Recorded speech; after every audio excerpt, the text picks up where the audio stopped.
नमस्कार, DD news पर आप सभी का स्वागत। मैं हूं आपके साथ भावना नैयर। देश और दुनिया की बड़ी और अहम खबरों को लेकर हम हाजिर हैं। शुरुआत करते हैं सुबह की सुर्खियों के साथ। ब्राजील में G20 शिखर सम्मेलन का घोषणा पत्र जारी। सतत विकास लक्ष्यों को प्राप्त करने की प्रतिबद्धता, वैश्विक मुद्दों के जल्द समाधान पर भी जोर।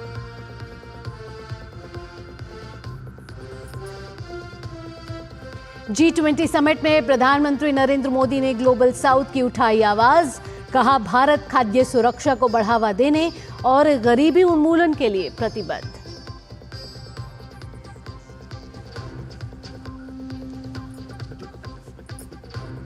G20 से अलग प्रधानमंत्री मोदी ने की कई देश के राष्ट्रपति और प्रधानमंत्रियों के साथ द्विपक्षीय बैठकें, आपसी हितों और कई अहम मुद्दों पर की बातचीत। दम घोटू प्रदूषण के कारण JNU और दिल्ली यूनिवर्सिटी में ऑनलाइन क्लास। दिल्ली नोएडा के भी स्कूल बंद, आज से ऑनलाइन पढ़ाई।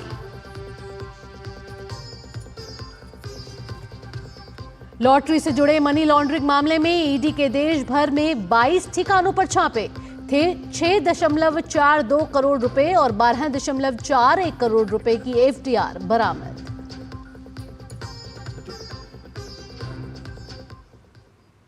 अब खबरें विस्तार से। ब्राजील में G20 शिखर सम्मेलन के लिए जुटे विश्व के नेताओं ने यूक्रेन युद्ध और पश्चिम एशिया संकट जैसे वैश्विक मुद्दों के जल्द समाधान पर जोर दिया। सम्मेलन के घोषणा पत्र के अनुसार नेताओं ने आतंकवाद के सभी प्रारूपों और अभिव्यक्तियों की कड़ी निंदा की। सम्मेलन में संवाद और कूटनीति के माध्यम से वैश्विक समस्याओं का हल तलाशने पर जोर दिया गया। घोषणा पत्र में कहा गया कि शांति द्वारा ही सतत विकास और समृद्धि को प्राप्त किया जा सकता है।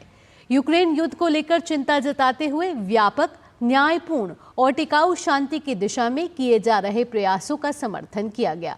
साथ ही शांति स्थापना की दिशा में आगे बढ़ने के लिए UN चार्टर को मार्गदर्शक बनाने पर भी बल दिया गया। पश्चिम एशिया संकट पर गहरी चिंता जताते हुए गजा में मानवीय त्रासदी और लेबनान में बढ़ते टकराव का उल्लेख किया गया। घोषणा पत्र में मानवीय सहायता प्रयासों के विस्तार और आम लोगों का जीवन बचाने की तुरंत जरूरत को भी रेखांकित किया गया। घोषणा पत्र में इजराइल और फिलिस्तीन के बीच 2 स्टेट सॉल्यूशन के प्रति समर्थन दोहराया गया, जिसके तहत इजराइल और फिलिस्तीन 2 स्वतंत्र देशों की स्थापना का प्रावधान है। गजा और लेबनान में व्यापक संघर्ष विराम का भी घोषणा पत्र में समर्थन किया गया।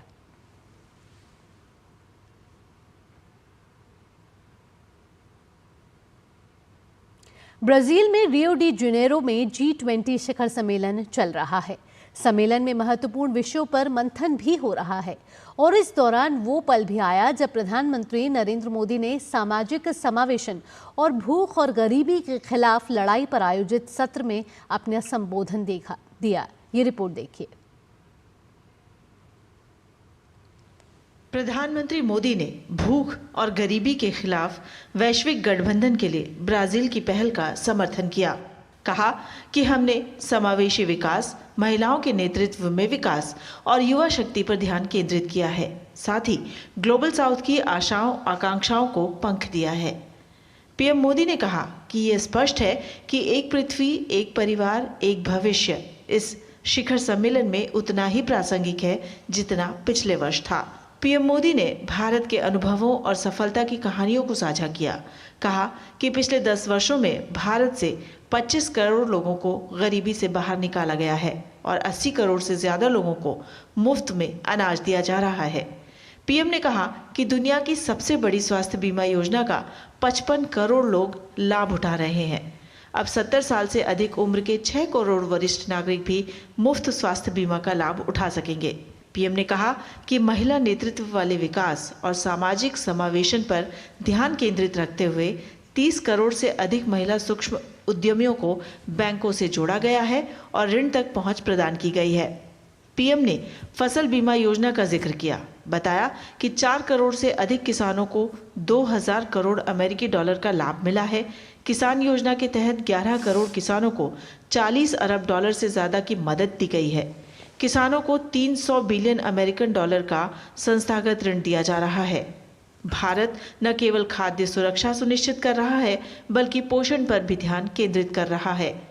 एकीकृत पोषण सहायता कार्यक्रम, सक्षम आंगनबाड़ी और पोषण 2.0 विशेष रूप से गर्भवती महिलाओं, नवजात शिशुओं, 6 वर्ष से कम उम्र के बच्चों और किशोर लड़कियों के लिए पोषण पर केंद्रित है। मध्याह्न भोजन योजना के माध्यम से स्कूल जाने वाले बच्चों की पोषण संबंधी आवश्यकताओं पर भी विशेष ध्यान है। भारत वैश्विक खाद्य सुरक्षा में भी योगदान दे रहा है। मलावी, जाम्बिया और जिम्बाब्वे को मानवीय सहायता प्रदान करने का जिक्र करते हुए पीएम ने कहा कि हमने न केवल प्राकृतिक खेती और जैविक खेती पर, बल्कि नई प्रौद्योगिकियों पर भी ध्यान केंद्रित किया है। श्री अन्न को बढ़ावा देकर टिकाऊ कृषि, पर्यावरण की सुरक्षा, पोषण और खाद्य सुरक्षा पर भी ध्यान है। पीएम ने कहा कि भारत के डिजिटल सार्वजनिक बुनियादी ढांचे ने सामाजिक और वित्तीय समावेशन को सक्षम बनाया है। आकांक्षी जिलों और ब्लॉक परियोजना के साथ समावेशी विकास के लिए एक नया मॉडल बनाया गया है, जो सबसे कमजोर कड़ी को मजबूत करता है। Bureau report, DD news. Brazil में प्रधानमंत्री नरेंद्र मोदी ने इंडोनेशिया के राष्ट्रपति प्रबोवो सुबियांतो से मुलाकात की। दोनों नेताओं ने व्यापक रणनीतिक साझेदारी को और मजबूत करने पर चर्चा की। साथ ही नए क्षेत्रों में सहयोग बढ़ाने के लिए मिलकर काम करने पर भी विचार विमर्श हुआ। दोनों नेताओं की वार्ता में जिन क्षेत्रों में सहयोग पर चर्चा हुई, उनमें वाणिज्य, सुरक्षा, स्वास्थ्य देखभाल और फार्मास्यूटिकल्स शामिल हैं।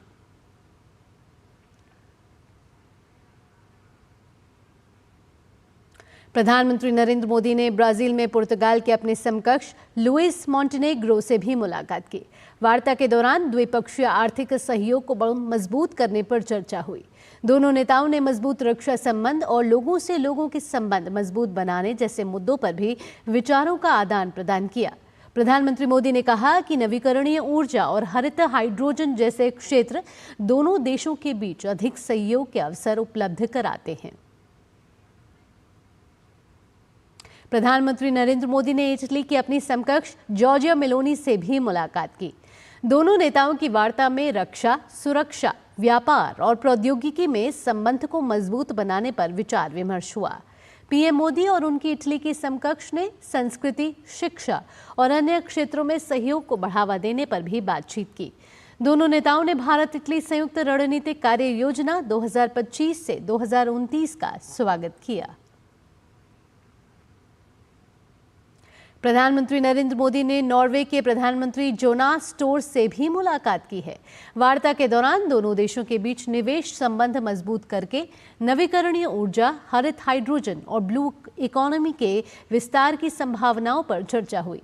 दोनों नेताओं में नवाचार और अनुसंधान जैसे क्षेत्रों में घनिष्ठ सहयोग पर भी चर्चा हुई। प्रधानमंत्री नरेंद्र मोदी ने फ्रांस के राष्ट्रपति इमैनुअल मैक्रों से भी मुलाकात की।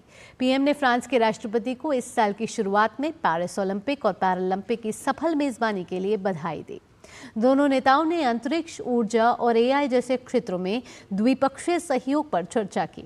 प्रधानमंत्री मोदी ने कहा कि दोनों देश लोगों से लोगों के बीच संपर्क बढ़ाने के लिए मिलकर काम करेंगे। प्रधानमंत्री नरेंद्र मोदी ने ब्रिटेन के अपने समकक्ष कियर स्टारमर से भी मुलाकात की।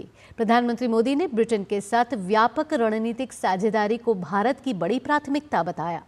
प्रधानमंत्री मोदी ने कहा कि आने वाले वर्षों में हम प्रौद्योगिकी, हरित ऊर्जा, सुरक्षा, नवाचार जैसे क्षेत्रों में मिलकर काम करने के इच्छुक हैं। प्रधानमंत्री मोदी ने साथ ही कहा कि हम व्यापार के साथ साथ सांस्कृतिक संबंधों को भी मजबूती देना चाहते हैं। G20 शिखर सम्मेलन के दौरान प्रधानमंत्री नरेंद्र मोदी ने अमेरिका के राष्ट्रपति जो बाइडेन से मुलाकात की। दोनों नेताओं के कई अहम मुद्दों पर चर्चा और आपसी संबंध को प्रगाढ़ करने पर जोर दिया गया।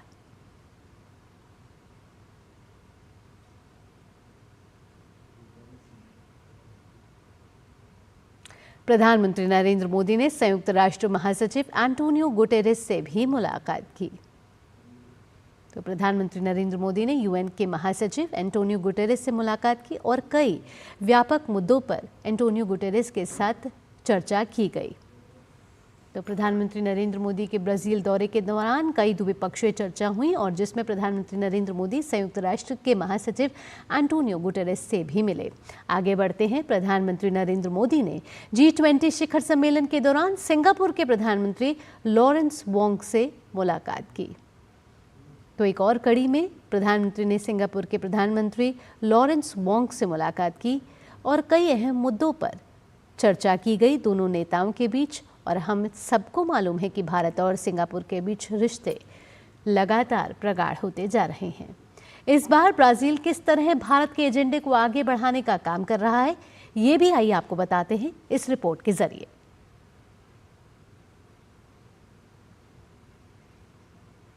अपनी स्थापना के बाद से ये पहली बार है जब G20 समूह की अध्यक्षता 4 उभरती हुई अर्थव्यवस्थाओं ने की है और इस साल भी करने जा रही है।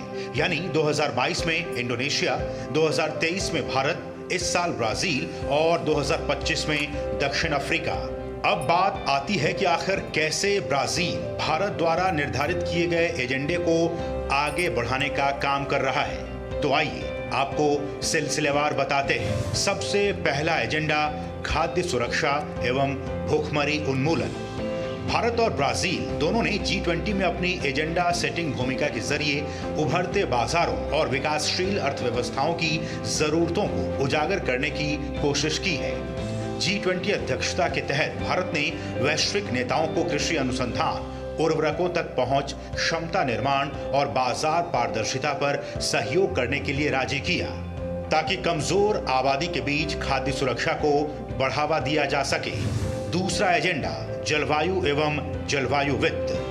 जलवायु और जलवायु वित्त के मामले में ब्राजील की G20 अध्यक्षता भारत के एजेंडे को आगे बढ़ाने के लिए तैयार है। भारत, ब्राजील, दक्षिण अफ्रीका G20 प्रेसिडेंसी की ये तिकड़ी ग्लोबल साउथ का विकास और जलवायु वित्त पोषण की प्राथमिकताओं पर जोर देगी। तीसरा एजेंडा डिजिटल सार्वजनिक अवसंरचना। भारत और ब्राजील की G20 अध्यक्षताओं के बीच निरंतरता का एक और क्षेत्र है डिजिटल नेटवर्क के माध्यम से डिजिटल सार्वजनिक बुनियादी ढांचे का प्रावधान। भारत और ब्राजील दोनों ही डिजिटल सार्वजनिक अवसंरचना के क्षेत्र में वैश्विक बाजार में अगुवा के तौर पर खुद को स्थापित करते हैं और दुनिया के बाकी हिस्सों में अपने डिजिटल भुगतान और पहचान मॉडल को प्रदर्शित करने के लिए एक मंच प्रदान करता है। और चौथा एजेंडा अंतर्राष्ट्रीय वित्तीय संस्थाएं। G20 की अध्यक्षता के दौरान भारत ने नई दिल्ली घोषणा पत्र के माध्यम से अंतर्राष्ट्रीय बहुपक्षीय संस्थानों में सुधार की बात कही थी। नई दिल्ली घोषणा पत्र को ही आगे बढ़ाते हुए ब्राजील ने भी अंतर्राष्ट्रीय बहुपक्षीय संस्थानों मसलन IMF, विश्व बैंक और विश्व व्यापार संगठन में सुधार पर जोर देने की बात कही है। उम्मीद की जानी चाहिए कि वैश्विक हित से संबंधित इन अहम एजेंडों को G20 के सभी देशों का साथ मिलेगा और एक बेहतर भविष्य बनाने की दिशा में हम सभी आगे बढ़ पाएंगे। असीम मिश्रा, DD न्यूज। बुलेटिन में आगे बढ़ते हैं। अमेरिका के नवनिर्वाचित राष्ट्रपति डोनाल्ड ट्रंप के दूसरे कार्यकाल के दौरान अमेरिका के बाद भारत दुनिया में दूसरा सबसे बड़ा निवेश का केंद्र बनेगा। वॉल स्ट्रीट के बड़े दिग्गज ने यह अनुमान जाहिर किया है। सिटी ग्रुप इंक के एग्जीक्यूटिव वाइस प्रेसिडेंट विश्वास राघवन का कहना है कि निवेशक $3 ट्रिलियन से अधिक का निवेश करने के लिए तैयार हैं। उन्होंने साथ ही कहा कि ऊर्जा, बुनियादी ढांचा और उपभोक्ता क्षेत्रों में निवेश की संभावनाएं हैं। भारत में उत्पादन और खपत दोनों की क्षमता है और हालांकि पर्यावरण अनुकूल स्रोतों पर फोकस और विशाल आबादी की जरूरतों को पूरा करने की आवश्यकता है। राघवन का कहना है कि भारत खुद एक बड़ा बाजार है, साथ ही ट्रंप के भारत के पक्ष में होने के कारण उसे बड़ा फायदा हो सकता है। राघवन के मुताबिक सरकार की ओर से मैन्युफैक्चरिंग पर जोर, नई धनी वर्ग का उदय और प्रमुख बाजारों में भारतीय अर्थव्यवस्था के सबसे तेज 7% की चक्रवृद्धि वार्षिक दर से बढ़ने के अनुमान की वजह से निवेश में वृद्धि होने की उम्मीद है। उन्होंने साथ ही कहा कि पिछले 2 दशकों में भारतीय शेयर बाजारों ने अमेरिकी डॉलर के संदर्भ में उभरते बाजारों में सबसे अच्छा रिटर्न दिया है। इनकम में बढ़ोतरी इसकी खास वजह रही है। राघवन ने कहा कि तेजी से बढ़ती संपत्ति और बैंकिंग सुधारों ने भी भारतीय कॉर्पोरेट्स को कर्ज मुक्त कर दिया है। वे ग्लोबल प्लेटफॉर्म पर सबसे आगे हैं। राघवन साथ ही कहते हैं कि अब हमारे पास ऐसी कंपनियां हैं जो अपने वर्ग में सर्वश्रेष्ठ हैं। ये भारत को दुनिया के सामने लाने में अभूतपूर्व काम करेंगी। और अब खबर दमघोटू होती जा रही दिल्ली की। जी हां, दिल्ली एनसीआर में जहरीले प्रदूषण के कारण दिल्ली विश्वविद्यालय में 23 नवंबर तक और जवाहरलाल नेहरू विश्वविद्यालय में 22 नवंबर तक ऑनलाइन क्लासेस होंगी। वहीं दिल्ली एनसीआर में 10वीं और 12वीं कक्षा के छात्रों के लिए भी स्कूल बंद कर दिए गए हैं। आज से ऑनलाइन क्लासेस शुरू हो गई हैं।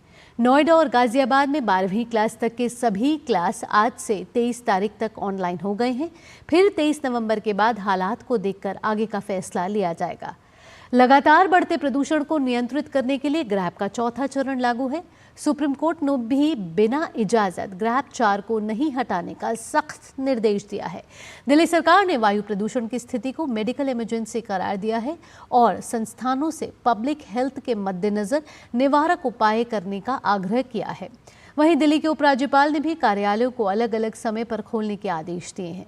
दिल्ली सरकार और दिल्ली नगर निगम के अंतर्गत आने वाले कार्यालयों में यह आदेश 28 फरवरी 2025 तक लागू रहेगा। दिल्ली नगर निगम के अंतर्गत आने वाले कार्यालय का समय सुबह 8:30 बजे से शाम 5 बजे तक है। वहीं दिल्ली सरकार के अंतर्गत आने वाले कार्यालयों का समय सुबह 10 बजे से शाम 6:30 बजे तक कर दिया गया है। भारतीय विमानन क्षेत्र ने 17 नवंबर को एक ऐतिहासिक उपलब्धि हासिल की है, जब एक ही दिन में देश भर में 5,05,412 घरेलू यात्रियों ने उड़ान भरी। ये पहली बार है जब घरेलू यात्रियों की संख्या एक ही दिन में 5 लाख के आंकड़े को पार कर गई, जो वैश्विक विमानन क्षेत्र में भारत की बढ़ती शक्ति को दिखाता है। 3,100 से अधिक विमानों ने 5 लाख से अधिक यात्रियों को लेकर उड़ानें भरी। 21 अक्टूबर 2016 को प्रधानमंत्री नरेंद्र मोदी द्वारा शुरू की गई उड़ान उड़े देश का आम नागरिक योजना के बाद से यात्रियों की संख्या में लगातार वृद्धि हो रही है और यह उपलब्धि भारत के विमानन उद्योग की लचीलेपन और क्षमता का प्रमाण है, जो देश की आर्थिक प्रगति को दिखाता है। भारत की सीमाओं की सुरक्षा की जिम्मेदारी भारतीय सेना के कंधों पर है, लेकिन देश की आंतरिक सुरक्षा का जिम्मा सीआरपीएफ के पास है। डीडी न्यूज संवाददाता अमरेंद्र गुप्ता के साथ बातचीत करते हुए सीआरपीएफ गुरुग्राम के डीआईजी परमा शिवन ने कहा कि आज सीआरपीएफ के जवान राष्ट्र की सुरक्षा के साथ स्वच्छता के भी प्रहरी हैं, जो लगातार सेवा भाव से इस अभियान में जुटे हुए हैं। मौजूद हैं गुरुग्राम सीआरपीएफ के डीआईजी परमा शिवन सर। सर, दूरदर्शन पर आपका बहुत बहुत स्वागत है। आभार। कैंपेन में सर सीआरपीएफ की बात करें तो किस तरह से आप लोग सहयोग कर रहे हैं? सिर्फ सुरक्षा और शांति यही हमारा दायित्व नहीं है, स्वच्छता भी हमारा दायित्व है। और केंद्रीय गृह मंत्रालय के निर्देशों के अनुसार और उनके नेतृत्व में केंद्रीय रिजर्व पुलिस बल के जितने भी कैंप हैं, उनमें इस वर्ष स्वच्छता अभियान बढ़ चढ़ करके चलाया गया। साल भर सर किस तरह की एक्टिविटीज़ कम से कम ग्रीनरी और स्वच्छ भारत अभियान को लेकर रहती है? मूल रूप से जो हमारा काम है वो ये है कि दूर दूर इलाकों में जो हमारे जवान लगे हुए हैं, उनका साजो सामान और उनके परिवारों के कल्याण की व्यवस्था करना, मूल रूप से ये वो इस्टेब्लिशमेंट है।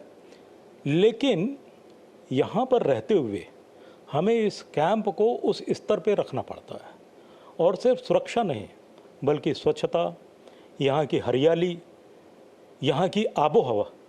कुछ ऐसे मौके आते होंगे, कुछ अहम मौके आते होंगे जब आपके जवानों ने वीरता के साथ साथ स्वच्छता को लेकर भी कुछ विशेष उपलब्धियाँ की। मुझे इस बात की व्यक्तिगत रूप से प्रसन्नता हुई कि जो एक कार्यक्रम हमने वृक्षारोपण का आयोजन किया था, उसके बाद मैंने देखा कि मेरे कई जवान, उन्होंने व्यक्तिगत अवसरों पर यहाँ पर वृक्षारोपण की। किसी ने जो है वो अपने बच्चे के जन्मदिन पर लगाया, किसी ने और अवसर पर लगाया, और किसी ने बिना किसी अवसर के लगाया। आने वाले समय में जो सीआरपीएफ के जो जवान हैं वो नए कीर्तिमान के साथ किस तरह से आगे बढ़ने हैं? केंद्रीय रिजर्व पुलिस बल का जवान बहुत मुश्किल हालात में रहते हुए और बहुत योगदान करता, और सिर्फ देश की आंतरिक सुरक्षा में योगदान नहीं करता है, वो देश की आंतरिक स्वच्छता, वो देश के पर्यावरण, बाकी जो भी सकारात्मक मुद्दे हैं वो उनमें भी वो योगदान करता है। जब बात हो स्वच्छता के प्रहरी की तो सीआरपीएफ बल का जवान उसमें भी पीछे नहीं है। कुल मिलाकर कहें तो सीआरपीएफ बल का जवान आज सुरक्षा प्रहरी के साथ साथ स्वच्छता का भी प्रहरी है। कैमरामैन अनिकेत दुबे के साथ Amarendra Gupta, DD news, CRPF camp Gurugram. Delhi के भारत मंडपम में चल रहे भारत अंतर्राष्ट्रीय व्यापार मेले में बुलेट ट्रेन परियोजना की जानकारी और मॉडल भी प्रदर्शित किए गए हैं, जिसका NHSRCL के प्रबंध निदेशक विवेक कुमार गुप्ता ने अवलोकन किया है। देखिए हमारे संवाददाता गिरीश निशाना की इस खास रिपोर्ट में। खास बात यह है कि आज से आम जनता के लिए ये मेले के द्वार खुल रहे हैं।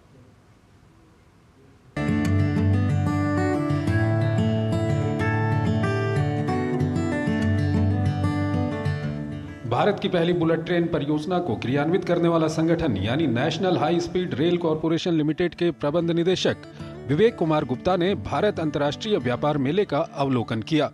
इस मौके पर उन्होंने भारतीय रेल के पंडाल में प्रदर्शित किए गए मुंबई अहमदाबाद बुलेट ट्रेन परियोजना पर बनाए गए मॉडल का भी जायजा लिया। इस मौके पर MD विवेक कुमार गुप्ता ने कहा कि इस परियोजना का पहला स्टेशन करीब 30 मीटर ग्राउंड लेवल से नीचे बनाया जा रहा है और उसके ऊपर करीब 60 से 70 मीटर टावर्स बनाए जाएंगे।